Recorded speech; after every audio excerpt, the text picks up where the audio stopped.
तो बुलेटिन में सबसे पहले पेरिस ओलंपिक की खबर। पेरिस ओलंपिक के छठे दिन की शुरुआत भारत के लिए धमाकेदार रही। भारत के खाते में एक और ब्रॉन्ज जुड़ गया है। स्वप्निल कुसाले ने शूटिंग में शानदार प्रदर्शन कर ब्रॉन्ज मेडल हासिल किया है। स्वप्निल ने मेंस 50 मीटर राइफल 3 पोजीशन में ब्रॉन्ज मेडल हासिल किया है। इसी के साथ भारतीय शूटर स्वप्निल कुसाले ने इतिहास रच दिया। मेंस 50 मीटर राइफल 3 पोजीशन में मेडल जीतने वाले स्वप्निल पहले भारतीय बन गए हैं।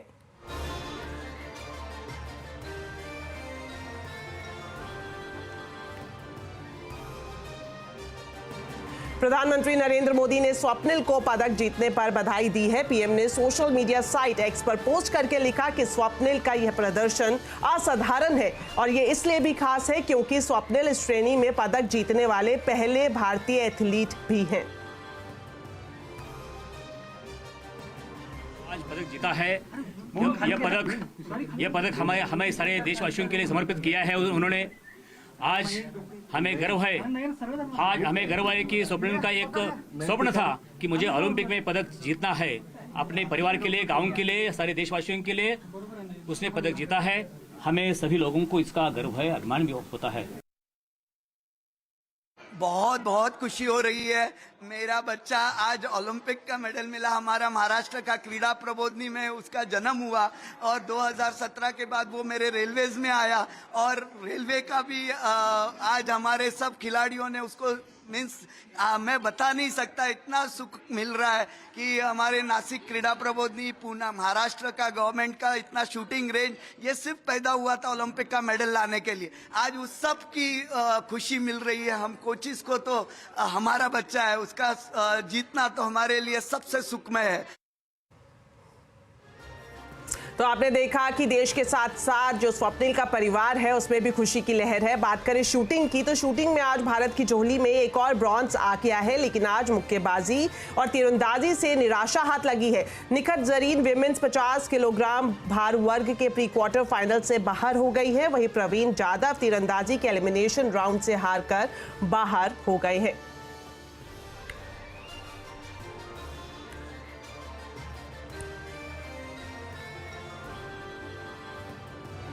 वहीं भारतीय पुरुष हॉकी को भी अपने चौथे मुकाबले में बेल्जियम से हार का सामना करना पड़ा है। इसी के साथ आज बैडमिंटन के कुछ अहम मुकाबले होने वाले हैं। लक्ष्य सेन और पीवी सिंधु आज राउंड ऑफ 16 के मैच खेलेंगे। वहीं Satwik Chirag men's double quarter finals में चुनौती पेश करेंगे।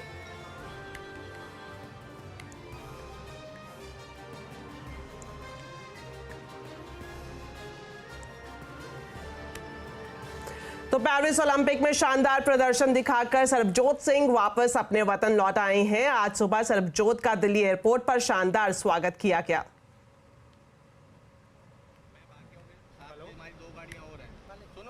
दो पायलट गाड़ियां और हैं उधर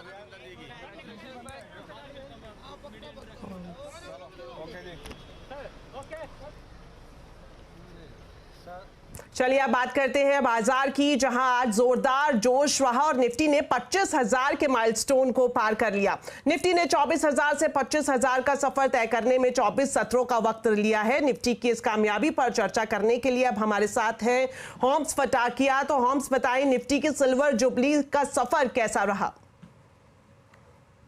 निफ्टी ने आज आखिरकार हमारी भावनाओं के साथ 3 दिन तक छेड़छाड़ करने के बाद आखिर में 25,000 का कीर्तिमान आज छू लिया। और जैसे कि आपने बताया कि 24 से 25 के सफ़र में ये तीसरी सबसे तेज़ 1000 पॉइंट की रैली रही है निफ्टी की, क्योंकि 27 जून का वो दिन था जब निफ्टी ने 24,000 का स्तर छुआ था और अब 24 से 25,000 में 24 सत्रों के बाद आज निफ्टी ने 25,000 का स्तर छुआ है।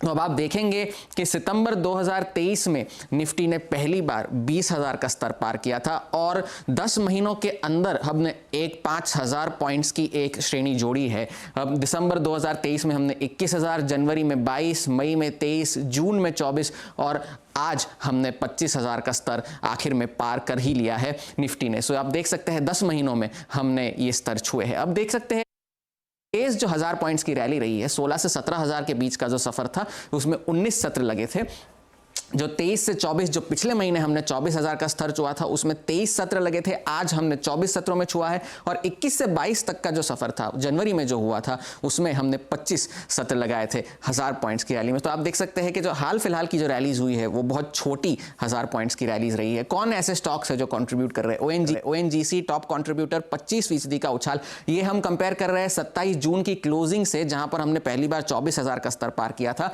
HDFC लाइफ जो लाइफ इंश्योरेंस कंपनीज है उन्होंने भी एक अच्छा प्रदर्शन किया है। HDFC लाइफ, SBI लाइफ 20% के रिटर्न्स। टाटा मोटर्स और इन्फोसिस और IT एक बहुत बड़ा कंट्रीब्यूटर रहा है इस रैली में। इन्फोसिस, TCS, HCL टेक तीनों ने अपना योगदान दिया है इस रैली में और ITC भी इसमें शुमार है। तो ये तो टॉप परफॉर्मर्स रहे। कौन से ऐसे स्टॉक्स हैं जिन्होंने पार्टिसिपेट नहीं किया? वो बैंक्स है। बैंक्स ने भी थोड़ी सी रिकवरी दिखाई थी पिछले हफ्ते, मगर अंडर परफॉर्मर्स की लिस्ट में एक्सिस बैंक 9.5% और 5% की गिरावट Tata steel, Bajaj finance, IndusInd bank और HDFC बैंक में भी देखने मिली। तो कहना गलत नहीं होगा कि ये 1000 पॉइंट्स की जो रैली है वो बैंक्स की अंडर परफॉर्मेंस के बावजूद हमें देखने मिली है। अब ये तो रही परफॉर्मर्स की बात। अब ये तो पहला कीर्तिमान है, पर जैसे कहते हैं सितारों के आगे जहां और भी है, तो 1 लाख के सफर में ये एक क्वार्टर, एक सिल्वर जुबली अगर हम कह सकते हैं, ये हमने निफ्टी ने मनाई है आज।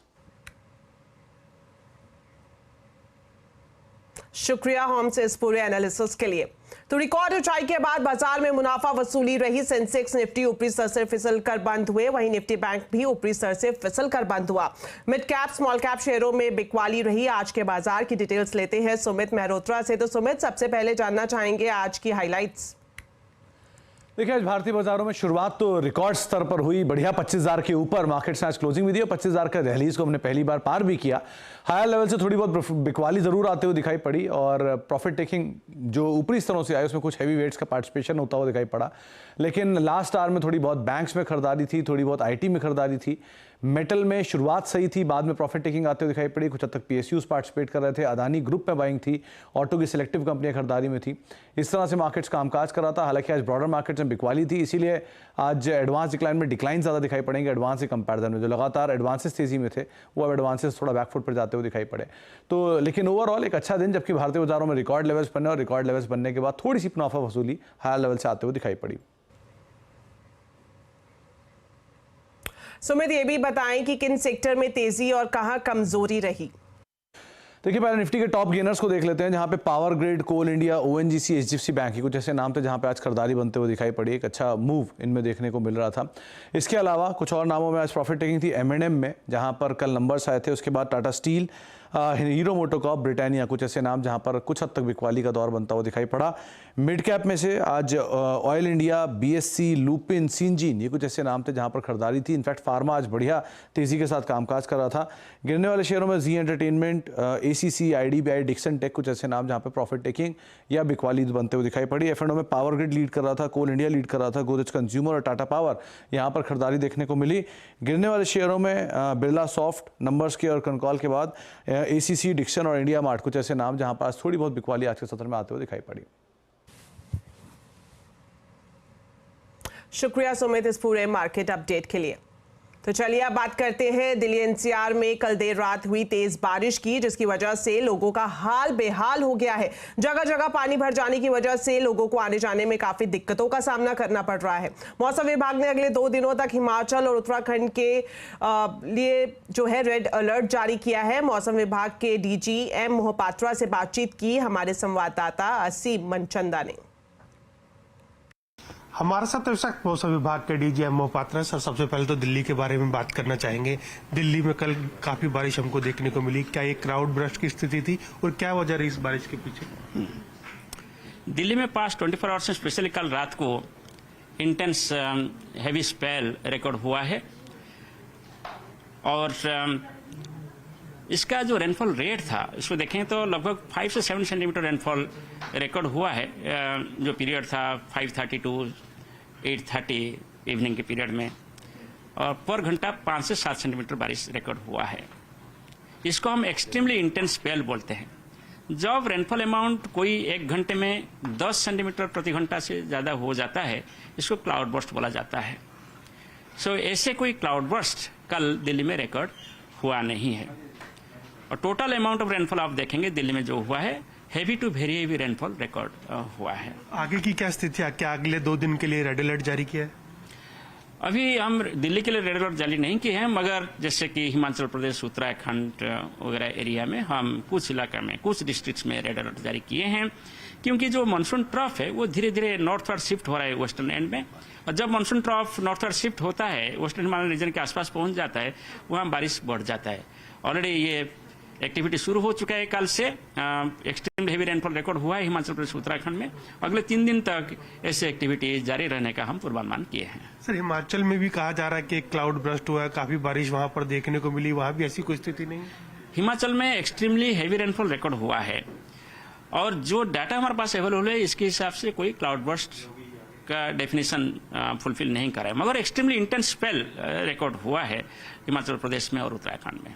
तो अगले उत्तराखंड और हिमाचल प्रदेश अगले 2 से 3 दिन बारिश वहां भी जारी रहेगी? जी, अगले 2 से 3 दिन के लिए हिमाचल प्रदेश, उत्तराखंड के लिए, जम्मू और northern parts of Haryana, Punjab के लिए हम heavy to very heavy rainfall expect कर रहे हैं, और कहीं कहीं भी एक्सट्रीमली हेवी रेनफॉल यानी 20 सेंटीमीटर से ज्यादा रेनफॉल होने का भी पूर्वानुमान, सतर्क सूचना जारी किया गया है। CNBC से बात करने के लिए बहुत बहुत शुक्रिया। हिमाचल प्रदेश के 4 जिलों में बादल फटने की घटना सामने आई है। प्रदेश के कुल्लू, मंडी, शिमला और चंबा में बादल फटे हैं। इन घटनाओं में 4 लोगों की मौत हो गई है, जबकि 52 लोग अभी लापता हैं। शिमला के रामपुर में बादल फटने से कुछ ही पलों में इलाके को तबाह कर दिया। यहां पर 36 लोग लापता बताए जा रहे हैं, जबकि 2 शव मिले हैं। वहीं मंडी की बात करें तो यहां पर 8 लोग फ्लैश फ्लड और भूस्खलन की चपेट में आने से लापता है। यहां भी 2 लोगों की मौत हुई है। इसके अलावा कुल्लू और चंबा जिले में भी कई स्कूल और घर बह गए। फिलहाल सभी जिलों में एनडीआरएफ और एसडीआरएफ की टीम बचाव अभियान में जुटी है। सैलाब में फंसे लोगों को निकालने की कोशिश की जा रही है। हिमाचल प्रदेश में अगले 36 घंटे रेड अलर्ट जारी किया गया है। शिमला, बिलासपुर, चंबा, कुल्लू में भारी बारिश की संभावना है।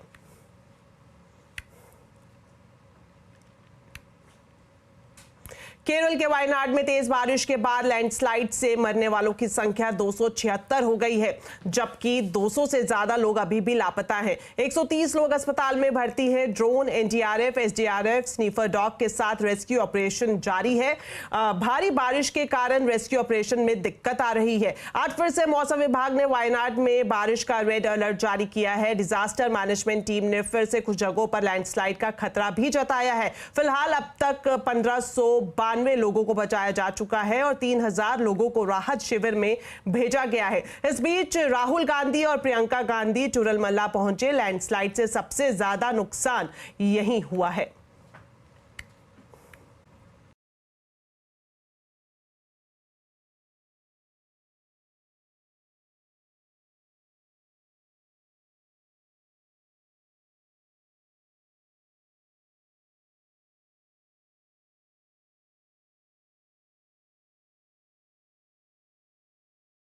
है कि उसके हमले में हमास का मिलिट्री चीफ मोहम्मद दाइफ मारा गया है।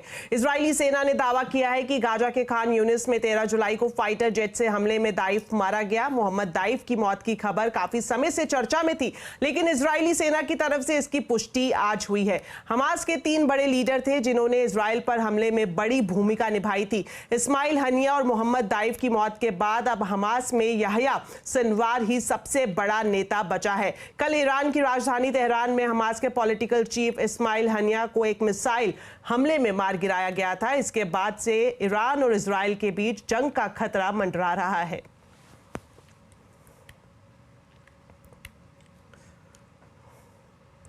तो इजराइल और हमास के बीच फिर से तनाव बढ़ने लगा है। क्या खाड़ी में बड़ी जंग की आहट हो रही है? आज आवाज अड्डा में इसी पर करेंगे बड़ी चर्चा शाम 7:57 पर।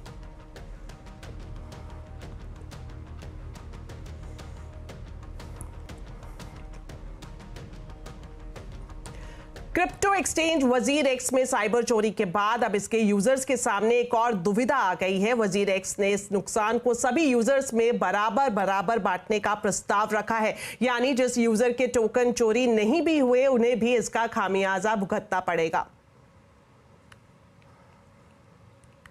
क्रिप्टो दुनिया की सबसे बड़ी चोरी से हजारों लोगों के कुल 23 करोड़ डॉलर एक झटके में चले गए। इनमें से कई लोगों ने अपनी गाढ़ी कमाई क्रिप्टो करेंसी में लगाई हुई थी, लेकिन अब वजीरक्स इस नुकसान की भरपाई खुद अपने यूजर्स से करना चाहता है और इस नुकसान को सभी यूजर्स में बराबर बांटना चाहता है। वजीरक्स ने प्रस्ताव रखा है कि जिन यूजर्स के सभी टोकन सुरक्षित है उन्हें भी उसका सिर्फ 55% ही वापस मिलेगा।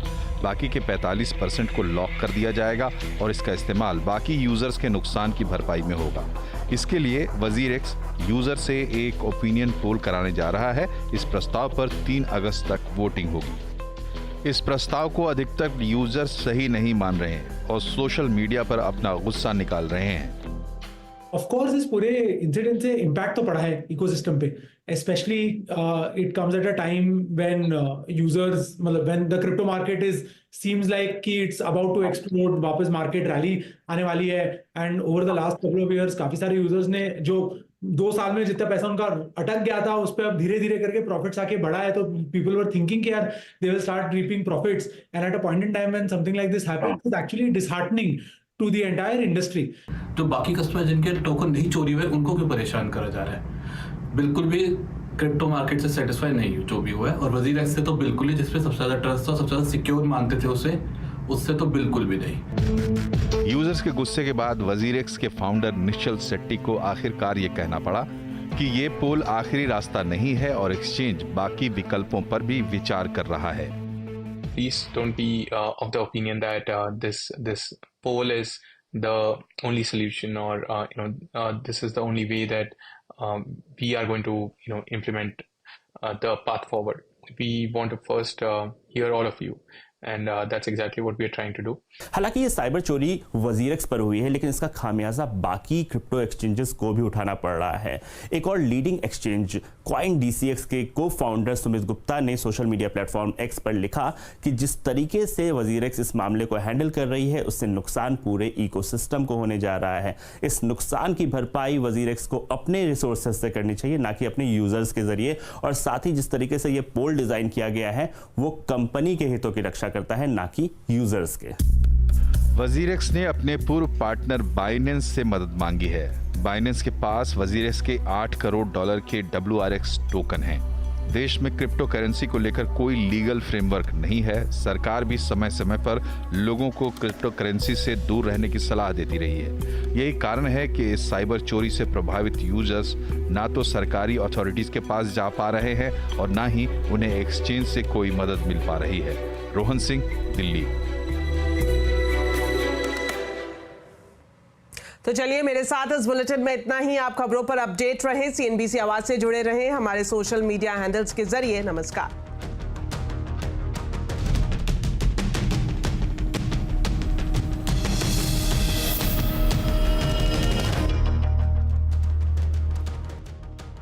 बजट की मेगा कवरेज में आपका स्वागत। ये बजट बहुत इंपॉर्टेंट है। बहुत खास चर्चा शुरू करते हैं। 30 साल पहले एग्जैक्टली टैक्स में हाइक हुआ, शॉर्ट टर्म और लॉन्ग टर्म दोनों। ज्यादा से ज्यादा लोग निवेश करें। फिस्कल डेफिसिट कम होना ओवरऑल अच्छा है। मधु भाई, आपका क्या मैसेज होगा? ये मार्केट बहुत उछला हुआ है।